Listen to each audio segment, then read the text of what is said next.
আরামবাগের রাজপথে বিজেপির অভিনন্দন যাত্রায় উপস্থিত দুই বিধায়ক বিমান ঘোষ ও হেমন্ত বাগ সহ দলের অন্যান্য কার্যকর্তারা। আর সেখানেই বড় চমক, এই অভিনন্দন যাত্রায় সক্রিয়ভাবে অংশগ্রহণ করলেন আরামবাগের বিশিষ্ট চিকিৎসক অশোক কুমার নন্দী।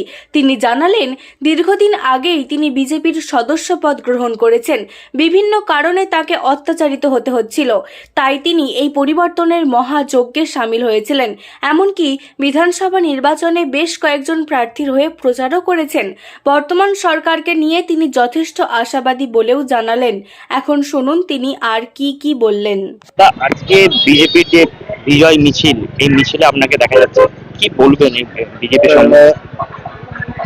আমার ওপর দিয়ে 2017-18 সাল থেকে আমি বিভিন্নভাবে হেনস্থার শিকার হয়েছি। বিশেষ করে অভয় আন্দোলনের পরে বিভৎস একটা মানসিক অত্যাচার। আজকে কিছুই নয়, বাংলার মানুষ আজকে যে ভয়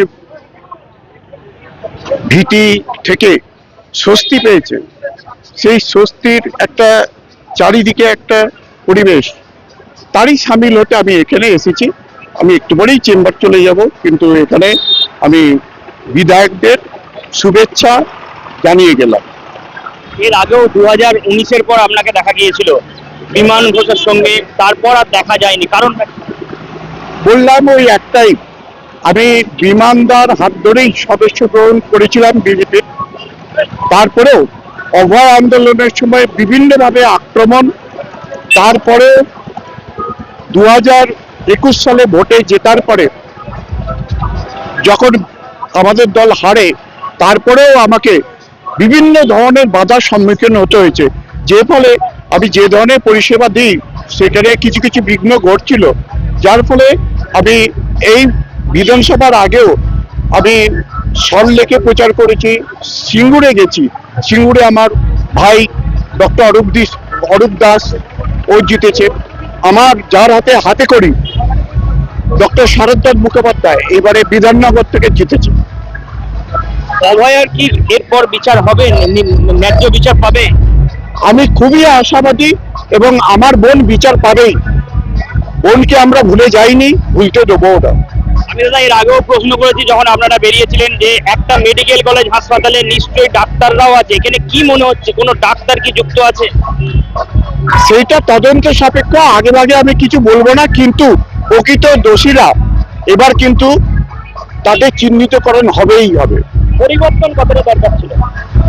পরিবর্তন মানুষ তো চাইছিল, না হলে এই পরিবর্তনটা আসা কথা নয়। মানুষ চাইছিল যখন এই পরিবর্তন আসতে বাধ্য। মানুষের ভোটের পরে আমরা দেখেছি সাধারণ মানুষ কিভাবে পরিবর্তন চেয়েছিল।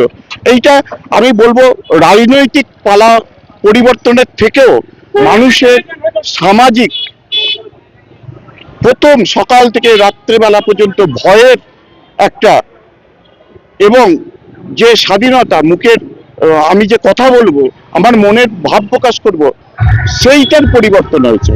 কি মনে হচ্ছে যে তৃণমূল বিজেপি ভোট হয়েছে না অন্য সম্প্রদায়ের ভোট হয়েছে?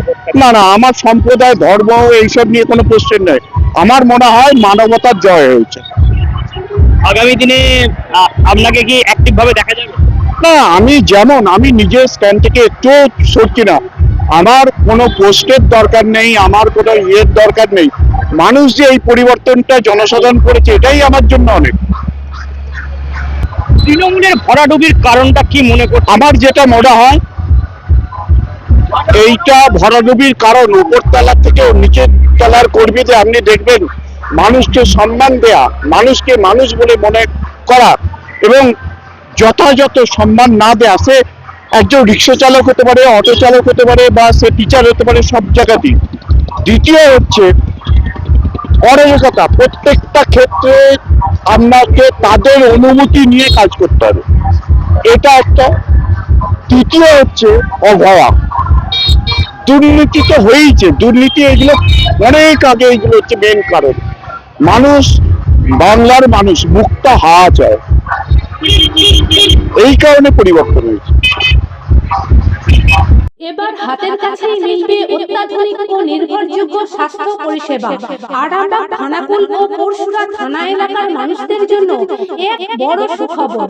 খানাকুলের সেকেন্দারপুরে গড়ে উঠেছে একটি আধুনিক ও সুসজ্জিত নার্সিংহোম, লাইফলাইন হেলথ কেয়ার।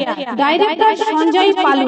এই নার্সিংহোমে রয়েছে 24 ঘন্টা রোগী দেখানোর ও ভর্তি করার সুব্যবস্থা। সঙ্গে রয়েছে বিনামূল্যে অ্যাম্বুলেন্স পরিষেবা। অভিজ্ঞ পরিষেবা ও যত্নশীল ব্যবস্থাপনায় আপনার সুস্থতার নির্ভরযোগ্য ঠিকানা লাইফলাইন হেলথ কেয়ার। যোগাযোগ 9735481158 7432984404।